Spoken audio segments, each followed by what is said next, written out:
La Fondation. Étant donné son séjour en France pour la poursuite de ses études académiques, où il obtint un doctorat en droit international de l'Université de Rennes. Étant donné son intérêt particulier pour la situation politique, économique et culturelle dans le monde en général et en Europe et les pays arabes en particulier. Suite au déclenchement de la Deuxième Guerre du Golfe et les nombreuses répercussions qu'elle a déclenchées dans le monde occidental et oriental, Dr Saleh Bakr At-Tayyar réalisa l'importance d'une tribune en Europe chargée d'introduire les causes arabes légales et de transmettre aux Arabes les points de vue des Européens quant aux différents sujets en rapport avec les présents et l'avenir du monde arabe. C'est pourquoi Dr At-Tayyar prit l'initiative de fonder le Centre d'études euro-arabes CEEA en 1992 en assumant personnellement tous les efforts et frais matériels du projet. Le défi de Dr At-Tayyar fut un succès où le CEEA gagna la confiance de la Ligue des pays arabes, le Commissariat européen et le Conseil de coopération pour les pays du Golfe arabe.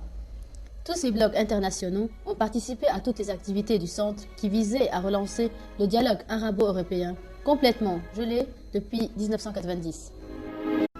Le siège du CEEA. Le siège principal demeure à Paris, étant donné la place internationale qu'occupe la capitale française.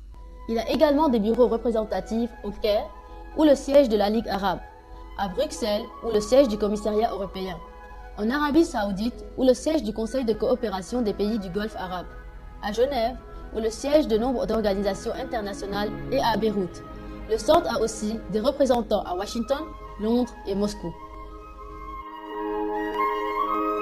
Les activités du CEEA. Il organise des conférences et des congrès internationaux.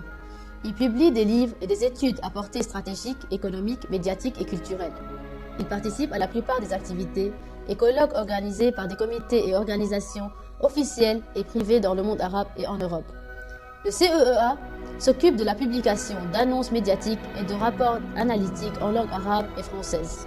En vue de réaliser ces achèvements, il coopère avec un groupe d'importants penseurs et analystes arabes et occidentaux. Le centre est également présent sur le web en 3 langues, arabe, française et anglaise.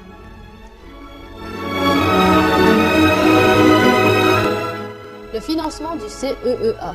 Le centre finance ses activités et publications des sources suivantes: l'abonnement des membres, la vente des livres et des études, la vente des recherches stratégiques sur le net, l'abonnement pour la newsletter et les sondages, des aides et dons de comités, sociétés et personnalités. Les conférences. Les défis du monde arabe à la lumière du nouvel ordre mondial, Paris en 1993. Les défis du monde arabe à la lumière des changements internationaux, Caire en 1994. Les défis économiques du monde arabe face aux blocs internationaux, Dubaï en 1995. La sécurité arabe, les défis actuels et les perspectives de l'avenir, Casablanca en 1996. Le présent et l'avenir des relations arabo-européennes, Bruxelles en 1997. Les médias arabo-européens, Dialogue pour un avenir, Manama en 1998.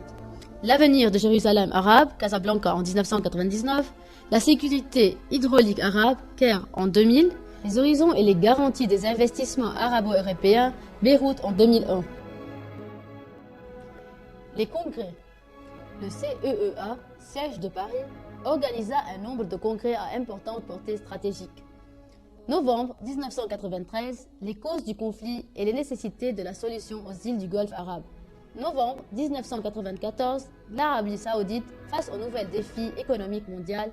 Ce congrès fit une analyse scientifique de la situation de l'économie saoudienne face à la chute spectaculaire du prix du pétrole sur le marché mondial et à la lumière des importants engagements qu'a dû supporter l'Arabie saoudite afin de contribuer à la libération du Koweït suite à l'agression irakienne.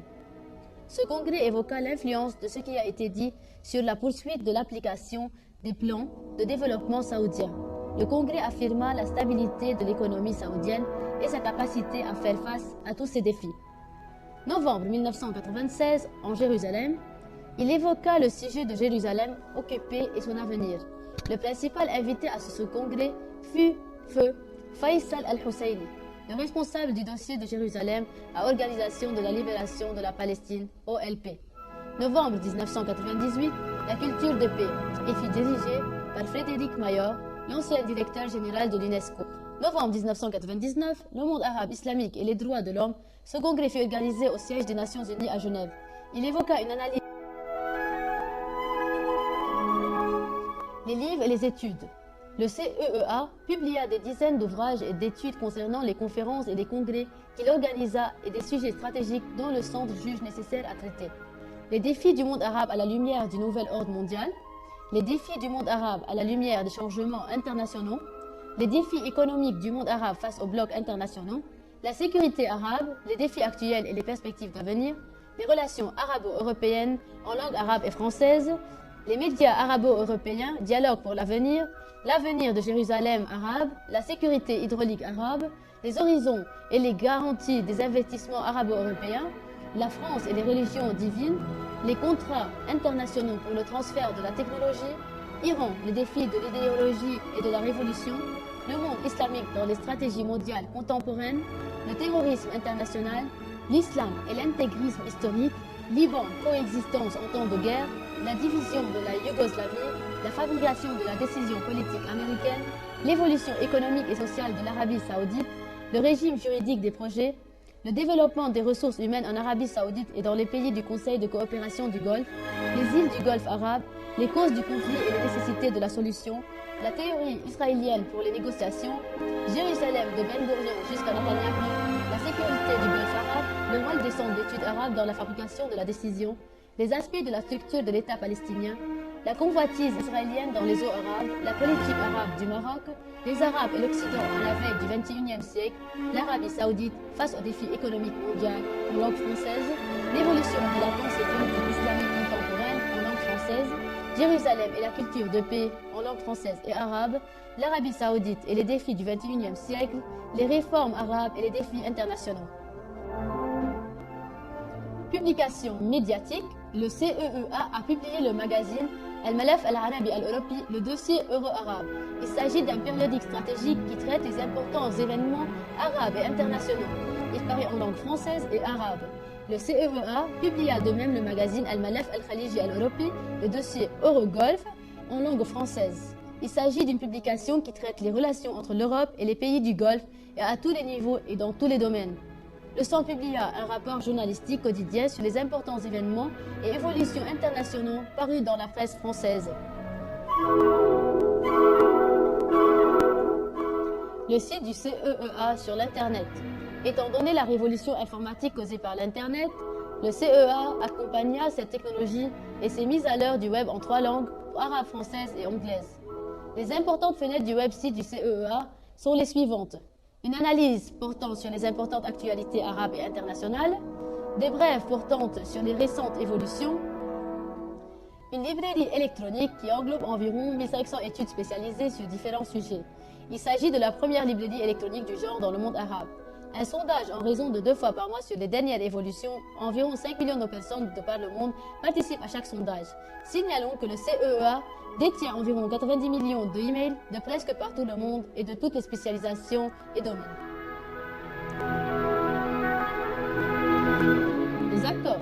Comme résultat de sa position particulière, le CEEA conclut un nombre d'accords d'entente et de coopération avec les organismes suivants.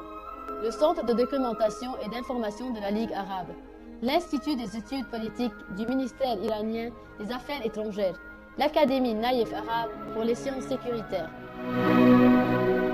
Visite officielle et rencontre. L'invitation du ministre chinois des Affaires étrangères et du Centre chinois de l'Entente internationale, durant laquelle le président du CEEA ainsi que la délégation ont été reçus par d'importants responsables à Pékin et Shanghai. L'invitation de la Ligue culturelle mondiale iranienne, où la délégation du CEEA s'est entretenue avec d'importants responsables et intellectuels iraniens, signalons que cette visite contribua au dégel des relations de l'Iran avec quelques pays arabes. L'invitation de la Jordanie, où la délégation rencontra le prince Hassan bin Talal lorsqu'il était toujours l'héritier du trône, et un nombre de responsables et journalistes jordaniens. Une rencontre de la délégation du CEEA avec le président yéménite Ali Abdullah al-Saleh, la rencontre de la délégation du CEEA avec le président libanais Émile Lahoud, la rencontre de la délégation du CEEA avec l'ancien premier ministre Sidi El-Hous, la rencontre de la délégation du CEEA avec le président de la chambre libanaise Nabih Berri, la rencontre de la délégation du CEEA avec l'héritier du trône saoudien, le prince Sultan bin Abdelaziz. Exposition de livres. Étant donné le grand nombre de livres publiés par le CEEA, Ce dernier participa pendant plusieurs années aux expositions de livres internationales organisées au Caire, à Beyrouth et à Paris, où son stand attirait l'attention de tous les visiteurs. Autres activités et conférences de presse. En plus de tout ce qui a été mentionné, les chercheurs au Centre d'études euro-arabes ont participé à plusieurs conférences et congrès organisés dans tous les coins du monde. Ils n'ont pas hésité à présenter un plan d'action extrêmement objectif et scientifique. Le CEEA organisa pour différentes occasions des conférences de presse dans des capitales arabes et européennes. Étant donné la position scientifique qui caractérise les chercheurs du CEEA, ils furent invités à nombre de talk-shows sur des télévisions arabes et étrangères, diffusant par satellite concernant plusieurs sujets et axes à portée politique, sécuritaire, économique et culturelle.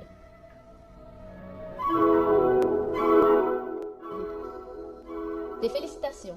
La position particulière et distinguée du CEEA, ainsi que les activités de niveau qu'il organise, lui ont valu la félicitation d'importants responsables internationaux.